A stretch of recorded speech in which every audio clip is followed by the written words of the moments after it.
દર્શક મિત્રો, તન્ના સમાચારમાં આપ સૌનું હાર્દિક સ્વાગત છે।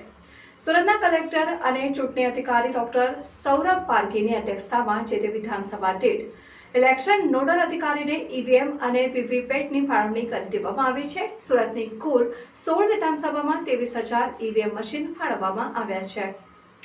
લોકસભાની ચૂંટણીની જાહેરાત થઈ ગઈ છે ત્યારે ચૂંટણી પંચ દ્વારા પણ તમામ તૈયારીઓ શરૂ કરી દેવામાં આવી છે। સુરત શહેર અને જિલ્લા વિસ્તારમાં પણ મતદાનને લઈને જિલ્લા ચૂંટણી અધિકારી દ્વારા તૈયારીઓ શરૂ કરી દેવામાં આવી છે। ત્યારે સુરતના કલેક્ટર અને ચૂંટણી અધિકારી ડોક્ટર સૌરભ પારગીની અધ્યક્ષતામાં જે તે વિધાનસભા દીઠ ઇલેક્શન નોડલ અધિકારીને ઈવીએમ અને વીવીપેટની ફાળવણી કરી દેવામાં આવી છે। સુરતની કુલ 16 વિધાનસભામાં 23,000 ઈવીએમ મશીન ફાળવવામાં આવ્યા છે। આ ઉપરાંત સાથે વીવીપેટ મશીન પણ આપી દેવામાં આવ્યા છે। 16 વિધાનસભાની સ્ટ્રોંગ રૂમમાં આ ઈવીએમ મશીન મૂકવામાં આવ્યા છે અને પોલીસ બંદોબસ્ત સાથે વિધાનસભા દીઠ આ ઈવીએમ મશીન ફાળવવામાં આવ્યા છે। મહત્વની વાત કહી શકાય કે લોકસભાની ચૂંટણીને લઈને જિલ્લા ચૂંટણી તંત્ર દ્વારા તમામ સ્તરે કામગીરી હાથ ધરાઈ છે। મતદાનના દિવસે કોઈપણ બૂથ પર વોટિંગની સમસ્યા ન સર્જાય એટલે આગોતરું આયોજન તંત્ર દ્વારા કરી દેવામાં આવ્યું છે અને ગઈકાલે જિલ્લા સેવા સદન ખાતે જિલ્લા ચૂંટણી અધિકારી ડોક્ટર સૌરભ પારગીની ઉપસ્થિતિમાં ઈવીએમ અને વીવીપેટનું પ્રથમ કોમ્પ્યુટરાઇઝ્ડ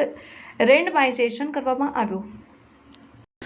ચૂંટણીના અનુસંધાને જ્યારે આચારસંહિતા અમલમાં છે ત્યારે હવે જે ચૂંટણીલક્ષી જેટલી પણ કામગીરીઓ છે એ પૂરજોશમાં સુરત જિલ્લામાં ચાલી રહ્યું છે। આના ભાગરૂપે જ ગઈકાલે આપણે પોલિટિકલ પાર્ટીઝની હાજરીમાં ઈવીએમ મશીન્સનું રેન્ડમાઇઝેશન કર્યું અને જે તે એસેમ્બલી સેગમેન્ટમાં 16 એસેમ્બલી સેગમેન્ટ આપણા સુરત જિલ્લાને લાગુ પડે છે। સુરત જિલ્લાને લગતા જે 16 એસેમ્બલી સેગમેન્ટ છે એને આપણે જે ફાળવવાના જે ઈવીએમ હતા એ આપણી કામગીરી સતત ગઈકાલથી આજ સુધી આપણે કરીને પતાવ્યું છે અને હવે જેટલી પણ કામગીરી છે એ 16 એસેમ્બલી સેગમેન્ટમાં એ લોકો જે સ્ટ્રોંગ રૂમમાં બધું મુકાઈ દીધું છે અને ત્યાંથી જ હવે આગળની કામગીરી થશે।